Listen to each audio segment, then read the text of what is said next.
Hey guys, listening to the English Made Simple show. This is episode number 254, number 254, número 254.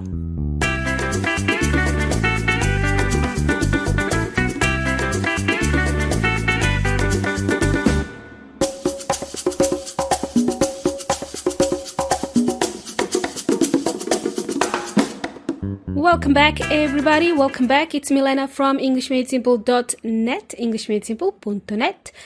Thank you for tuning in to today's show. Hope you guys have been doing well. Like I said in my last episode, I'm trying not to speak about this coronavirus madness, but I'm trying really hard not to talk about it. I'm trying to ignore it. But every time I turn on my computer, I start my internet browser, I open a news website here in Australia, and there's always something about it. There's always some news about the coronavirus. So I'm going to talk about it one more time in today's episode. I have a slightly different spin on this coronavirus today.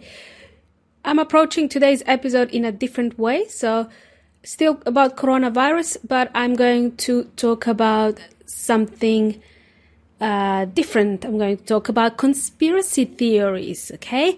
Earlier in the year, in March of this year, Australia introduced strict conditions to keep people indoors in order to slow down the spread of the virus. You might also be experiencing this right now in your countries, being in the lockdown, being isolated at home. It might be happening in your countries, I'm assuming.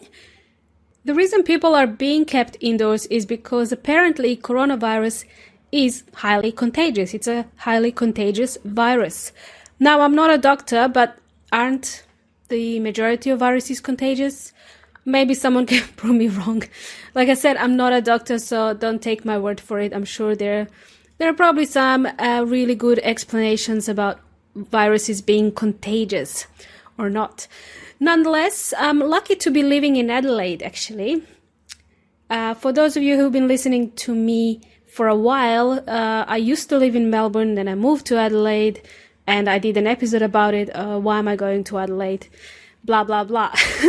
I wasn't really happy being in Adelaide, but here I am, 2 years, almost over 2 years, maybe. I've been in Adelaide. Anyway, it's a small city in Australia, and nothing much happens here in Adelaide. I think it's the 5th smallest city in terms of population. The first one being Sydney, obviously, then Melbourne, then Brisbane, then Perth, then Adelaide, okay? So that's a bit of geography for you who are not familiar with Australia and the cities of Australia. Now, Perth and Adelaide are very close in terms of the number of people living here, but Adelaide is the smallest. Anyway, back to my point about being lucky.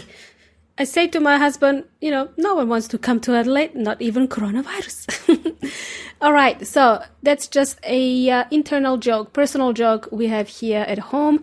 Now, today's episode is about something else that is hard to ignore, okay? So there's a lot of news out there about coronavirus, but there's also some other news that are happening right now, and they're to do with conspiracy theories.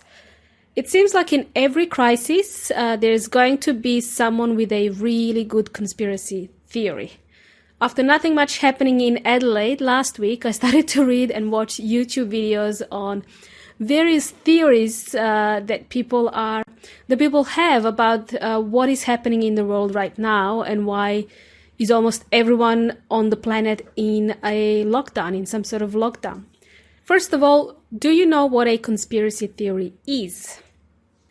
According to Well Intelligente or the online dictionary, a conspiracy theory is a belief that some covert but influential organization is responsible for an unexplained event.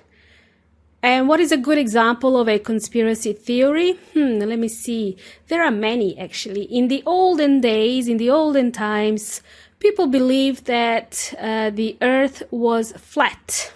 The planet Earth was flat, not round. So that was one of those things people used to believe. Actually, I think some people still believe that. I think it's kind of ridiculous nowadays that people still believe in that. Well, nowadays we have slightly different conspiracy theories, and I really started to listen to them intently because they're just so scandalous. I just can't believe people say these things, and it's just one of those things, when you have nothing to do and this YouTube video pops up and you're like, yeah, I gotta watch this. What's this guy saying about coronavirus? All right. Now, the one I heard recently, the conspiracy theory is about the one guy talking about the royal family and some other elite families that come from a kind of like who have descendants from a reptilian race.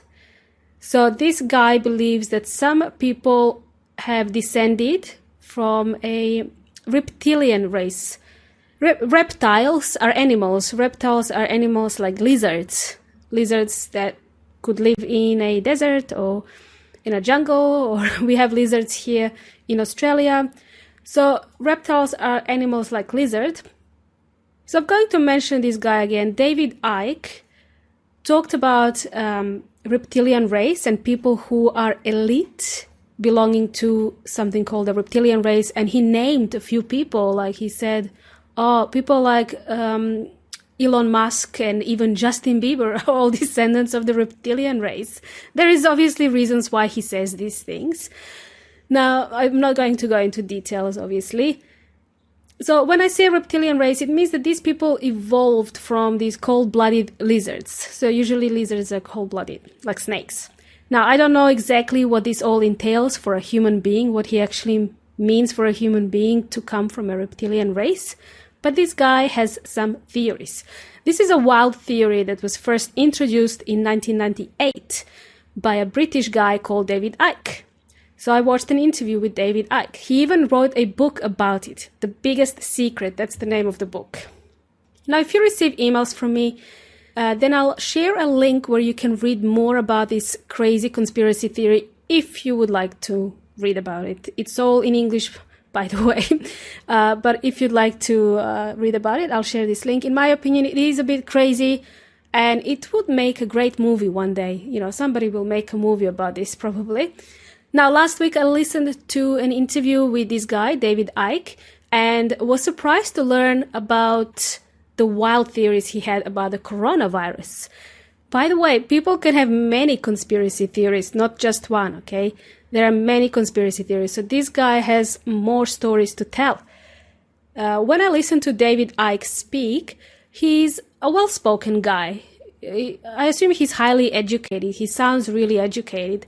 I think he used to be a journalist in his earlier days, and yet he comes out with these theories that start to challenge your thoughts and start to challenge your status quo, and you start to think, is this guy, normal?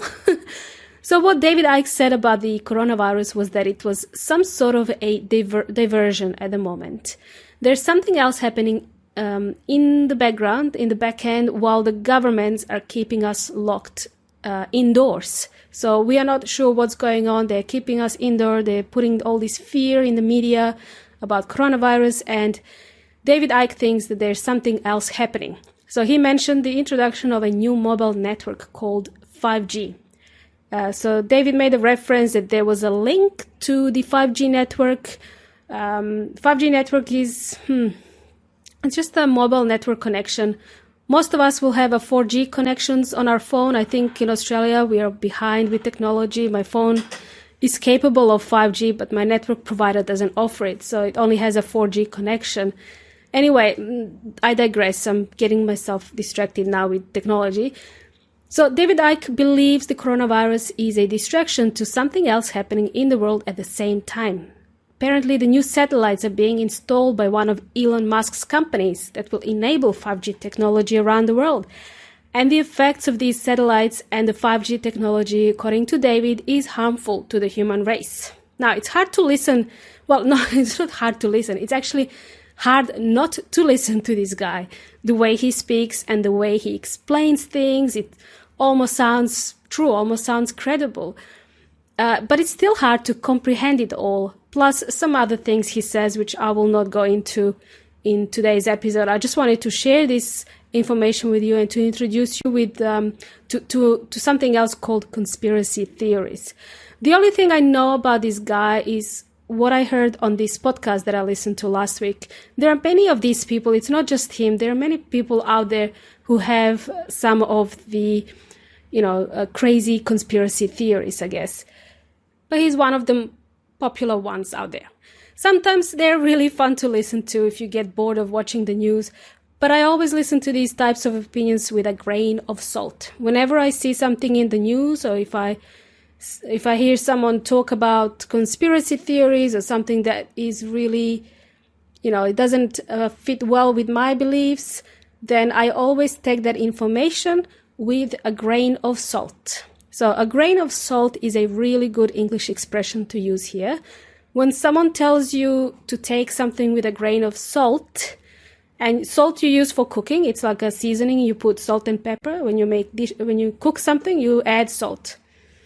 So when someone tells you take it with a grain of salt, it most likely means the facts have been exaggerated, possibly the information is incorrect or untrue.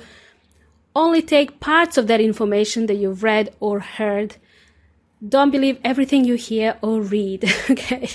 That's what it means, and that's how I read the news or watch the news or watch YouTube videos or anything to do with someone's beliefs. I always add, I always think, is this true? Are you sure? And so on.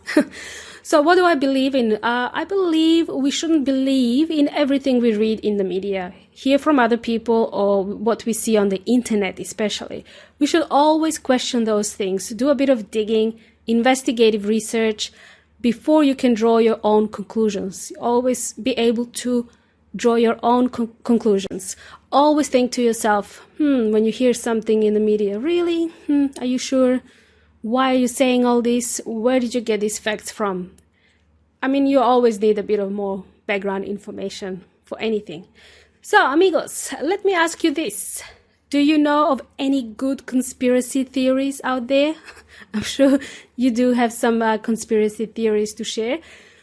We have approached the end of the show today, guys.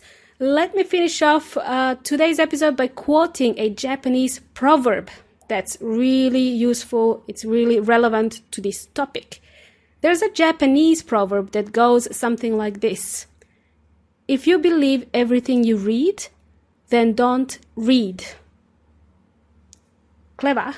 If you believe everything you read, then don't read. Thanks again, amigos. If you're enjoying the show, then don't miss out on the next episode of the EMS show. If you'd like to keep up to date on the next episode of English Made Simple, visit englishmadesimple.net.